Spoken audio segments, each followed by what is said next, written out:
রাজধানীর উত্তরায় দিয়াবাড়ি এলাকায় মাইলস্টোন স্কুল অ্যান্ড কলেজে প্রশিক্ষণ যুদ্ধ বিমান বিধ্বস্তের ঘটনায় দগ্ধ আরেক শিক্ষার্থী ১৫ বছরের মাহিয়া মারা গেছে। বিকেলে জাতীয় বার্ন ও প্লাস্টিক সার্জারি ইনস্টিটিউটে চিকিৎসাধীন অবস্থায় মারা যায় সে। এ নিয়ে ঘটনাটিতে ইনস্টিটিউটে ১৩ জনের মৃত্যু হলো। এদিকে সিআইডি ফরেন্সিক ডিএনএ ল্যাবে ৫ জনের পরিচয় শনাক্ত হয়েছে। তারা হলো ওকিয়া ফেরদৌস নিধি, লামিয়া আক্তার সোনিয়া, আফসানা আক্তার প্রিয়া, রাইসা মনি ও মারিয়াম উম্মে আফিয়া। এর আগে সকালে বৃহস্পতিবার বেলা ১টা ৫০ দিকে জাতীয় বার্ন ও প্লাস্টিক সার্জারি ইনস্টিটিউট চিকিৎসাধীন অবস্থায় মারা যায় দগ্ধ শিক্ষার্থী মাহতাব রহমান। স্কুলটির ৭ম শ্রেণীতে ইংলিশ ভার্সনে পড়ত সে। মাহতাবের শ্বাসনালী সহ শরীরের ৮৫% দগ্ধ হয়েছিল। এই ঘটনায় এখন পর্যন্ত ৩৪ জনের মৃত্যু হয়েছে।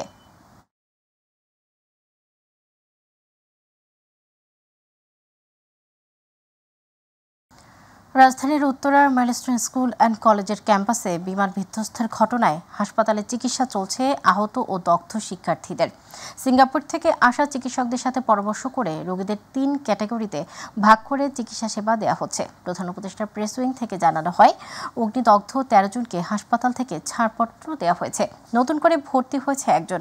এদিকে গুরুতর দগ্ধ ও আহতদের চিকিৎসায় সহায়তা করতে বুধবার রাতে ঢাকায় আসা ভারতের একটি বিশেষজ্ঞ মেডিকেল দল আজ জাতীয় বার্ন অ্যান্ড প্লাস্টিক সার্জারি ইনস্টিটিউটে এসেছেন। বাংলাদেশে এসেছেন চীনের একটি বিশেষজ্ঞ চিকিৎসক দলও।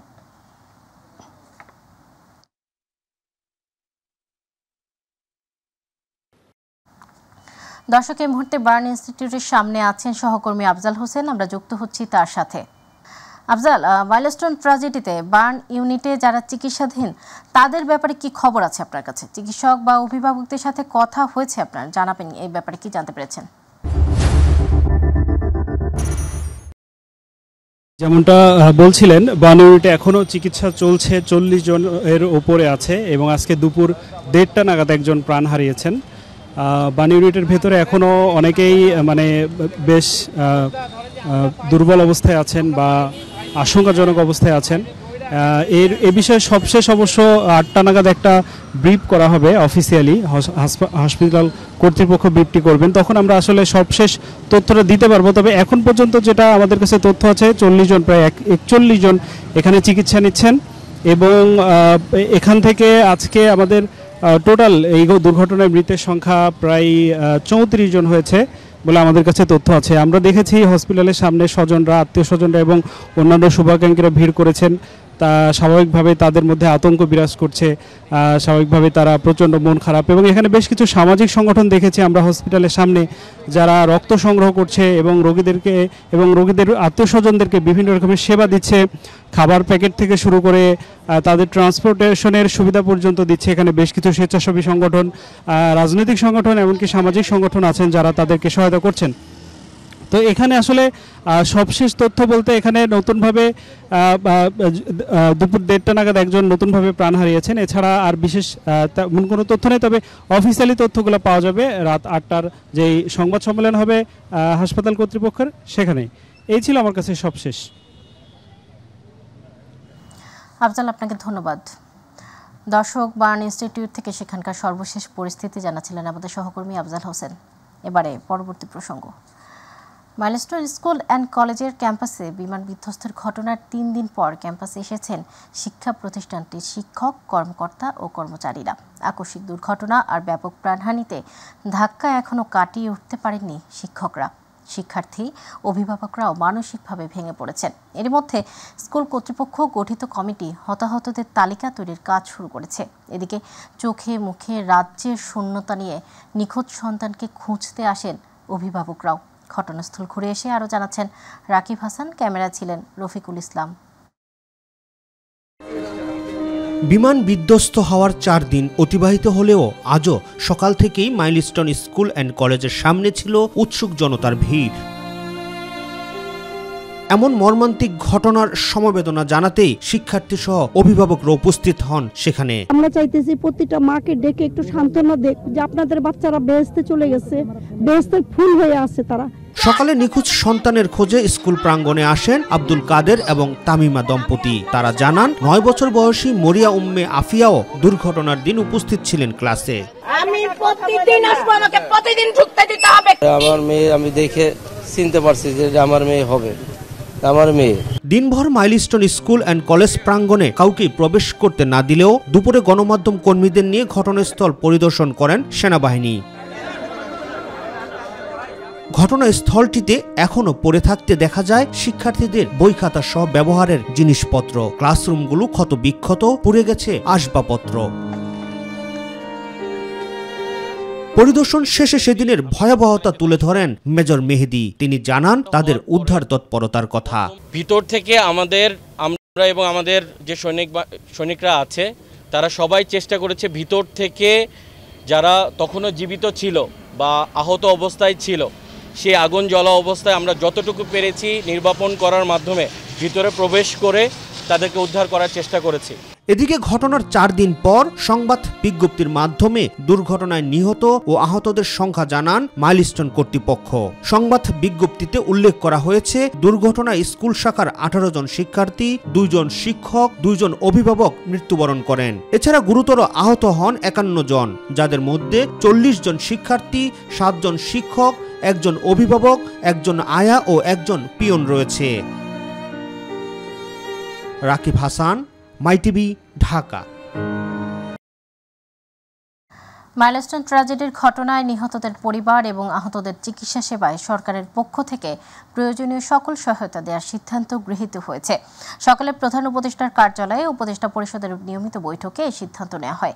বৈঠকের শুরুতে মাইলস্টোন স্কুল অ্যান্ড কলেজে যুদ্ধবিমান বিধ্বস্তের দুর্ঘটনায় নিহতদের স্মরণে শোক প্রস্তাব গ্রহণ করা হয়। এছাড়াও তাদের আত্মার প্রতি সম্মান জানিয়ে 1 মিনিট নীরবতা পালন করা হয়। এদিন উপদেষ্টা পরিষদের বৈঠকে স্কুলের নিহত 2 জন শিক্ষককে রাষ্ট্রীয় সম্মাননা প্রদানের সিদ্ধান্ত নেওয়া হয়। নিহতদের আত্মার মাগফিরাত কামনা করে ও আহতদের সুস্থতা কামনা করে শুক্রবার সকল ধর্মীয় প্রতিষ্ঠানে বিশেষ প্রার্থনার সিদ্ধান্ত হয়েছে।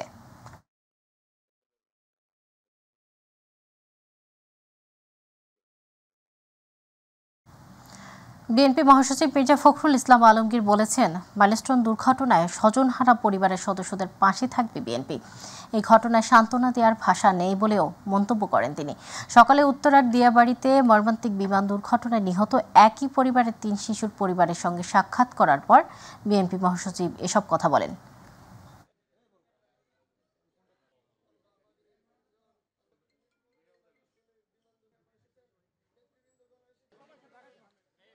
আমরা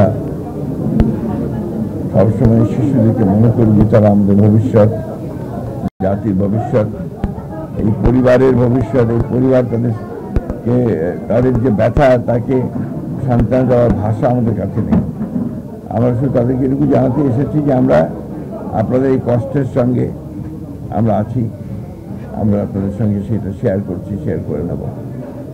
আপনারা আল্লাহর কাছে আমরা দোয়া করি আপনারা এই কষ্ট সহ্য করে দাঁড়াবেন এবং স্বাভাবিক জীবনযাপন করতে সক্ষম হবেন। স্থানীয় সরকার নির্বাচনে দলীয় প্রতীক থাকছে না, এ সংক্রান্ত 4টি আইনের সংশোধনী উপদেষ্টা পরিষদের বৈঠকে অনুমোদন দেওয়া হয়েছে। এদিকে রাজনৈতিক দলগুলো একমত হলে স্থানীয় নির্বাচন আগে হবে বলে জানিয়েছেন স্থানীয় সরকার উপদেষ্টা আসিফ মাহমুদ সজীব ভুঁইয়া। অন্যদিকে মামলায় গ্রেপ্তারের বিষয়ে আইনে বেশ কিছু সংশোধনীর কথা জানিয়েছেন আইন উপদেষ্টা অধ্যাপক আসিফ নজরুল। মাহবুব সৈকতের রিপোর্টে বিস্তারিত। বৃহস্পতিবার যমুনায় প্রধান উপদেষ্টা ডক্টর মোহাম্মদ ইউনুসের সভাপতিত্বে অনুষ্ঠিত হয় উপদেষ্টা পরিষদের বৈঠক। পরে ফরেন সার্ভিস একাডেমিতে বৈঠকের বিষয় তুলে ধরেন 2 উপদেষ্টা। স্থানীয় সরকার নির্বাচনে দলীয় প্রতীক না থাকার সিদ্ধান্ত নেওয়া হয়েছে বলে জানান উপদেষ্টা আসিফ মাহমুদ সজীব ভুঁইয়া। দলীয় প্রতীকে স্থানীয় সরকার নির্বাচনে অংশগ্রহণ করার আর কোনো সুযোগ নেই। এখন থেকে ইন্ডিভিজুয়াল প্রতীকে স্থানীয় সরকার নির্বাচনগুলো হবে এবং প্রত্যেকটি ক্ষেত্রে হবে, সেটা সিটি কর্পোরেশন, পৌরসভা, উপজেলা পরিষদ এবং ইউনিয়ন পরিষদ। এবং আপনারা জানেন যে জেলা পরিষদ সরাসরি প্রত্যক্ষ ভোটে যেহেতু নির্বাচিত হয় না, সেখানে প্রতীকের বিষয়টি নেই। জাতীয় নির্বাচনের আগে রাজনৈতিক দলগুলো চাইলে স্থানীয় সরকার নির্বাচন আয়োজন সম্ভব বলেও জানান এই উপদেষ্টা। স্থানীয় সরকার নির্বাচন জাতীয় নির্বাচনের আগে হতে পারে, এই বিষয়টা সম্পূর্ণই রাজনৈতিক দলগুলো সহ সরকারের একটা ঐক্যমত্যে আসার বিষয়। বিগত 1.5 যুগের স্বৈরাচারী শাসনের গ্রেফতার সংস্কৃতি থেকে বের হতে আইনে বেশ কিছু বিষয় সংশোধনী আনা হয়েছে বলে জানান আইন উপদেষ্টা। এই অ্যামেন্ডমেন্টটা কার্যকর হওয়ার পর থেকে যে গ্রেফতার করবে, যে পুলিশ অফিসার, তার ক্লিয়ার আইডেন্টিটি থাকতে হবে। যে পুলিশ গ্রেফতার করছে তাকে আইডেন্টিটি কার্ড দেখাতে হবে, এটা ম্যান্ডেটরি। যত দ্রুত সম্ভব গ্রেফতারকৃত ব্যক্তির পরিবার জানাতে হবে যে গ্রেফতার করেছে, আমরা এই কারণে গ্রেফতার করেছি, এই মামলায় গ্রেফতার করেছি। কোনো অবস্থাতেই 12 ঘন্টার বেশি সময় নেওয়া যাবে না। মাইলস্টোন ট্র্যাজেডিতে হতাহতের তথ্য নিয়ে বিভ্রান্ত ছড়ানো হয়েছিল বলে জানান ডক্টর আসিফ নজরুল। স্কুলের রেজিস্টার আছে, প্রত্যেকটা বাচ্চার ডিটেইল স্পেসিফিক তথ্য আছে। মাহবুব সৈকত, মাই টিভি, ঢাকা। সাবেক প্রধান বিচারপতি ABM খায়রুল হককে গ্রেপ্তার করেছে ডিবি। সকাল 8টার দিকে ধানমন্ডি থেকে তাকে গ্রেপ্তার করা হয়েছে।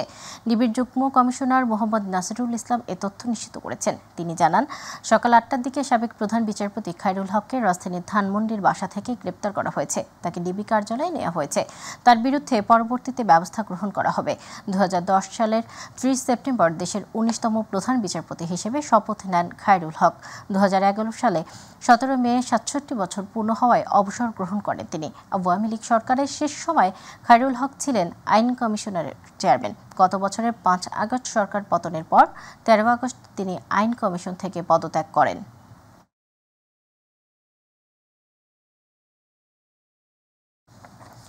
রাষ্ট্র ও জনগণের সাথে প্রতারণা করে তত্ত্বাবধায়ক সরকার ব্যবস্থা বাতিল করায় বিচারপতি খায়রুল হককে দেশের সবচেয়ে বড় শত্রু হিসেবে আখ্যায়িত করেছেন বিএনপির মহাসচিব মির্জা ফখরুল ইসলাম আলমগীর। তিনি বলেন, খায়রুল হকের রায়ের ফলে দেশের রাজনৈতিক সংকট সৃষ্টি হয়েছে, তাই তার দৃষ্টান্তমূলক শাস্তি হওয়া উচিত। গুলশানে সাংবাদিকদের সাথে আলাপকালে মির্জা ফখরুল এসব কথা বলেন। ইউসুফ আলীর রিপোর্টে বিস্তারিত।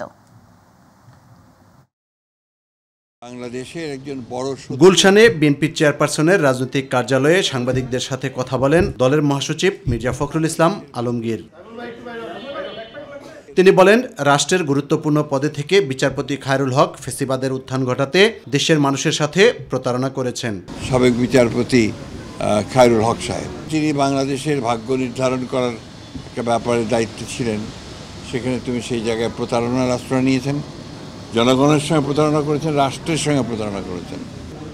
তিনি এই তত্ত্বাবধায়ক সরকারের ব্যাপারে যে রায় দিয়েছিলেন, শর্ট যে রায় দিয়েছিলেন সেটা, এবং তার পরবর্তীকালে সেটার যে পূর্ণাঙ্গ যে রায় মধ্যে আকাশ আর পাতাল তফাৎ ছিল, এবং সেই যে রায়টা তিনি শর্ট দিয়েছিলেন সেটাও আমরা মনে করি যে এই রাষ্ট্রের বিরুদ্ধে গেছে।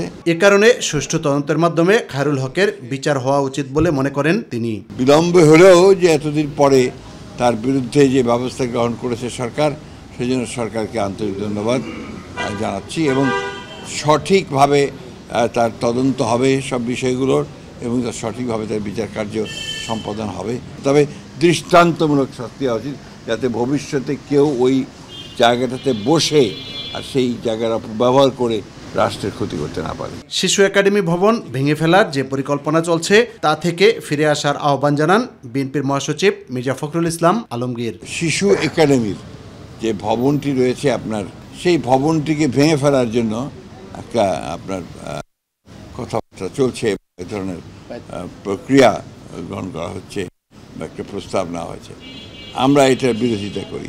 এটাকে ওইখান থেকে সরানোটা আমি মনে করি একেবারেই সঠিক সিদ্ধান্ত হবে না। ইউসুফ আলী, মাই টিভি, ঢাকা। 24 জুলাইয়ে ছাত্র শ্রমিক জনতার গণ অভ্যুত্থানের আগে 15 বছরের ছাত্রলীগ সহ আওয়ামী লীগের অন্যান্য সংগঠনের সন্ত্রাসীদের হামলা ও তৎকালীন সরকারের নির্দেশে রাষ্ট্রীয় বাহিনী কর্তৃক নিহতদের তালিকা প্রস্তুতের নির্দেশ দিয়েছেন প্রধান উপদেষ্টা প্রফেসর মোহাম্মদ ইউনূস। বিকেলে রাষ্ট্রীয় অতিথি ভবন যমুনায় প্রধান উপদেষ্টার সঙ্গে সাক্ষাৎ করেন ছাত্রলীগের সন্ত্রাসীদের হামলায় শহীদ বুয়েট শিক্ষার্থী আবরার ফাহাদের পরিবারের সদস্যরা।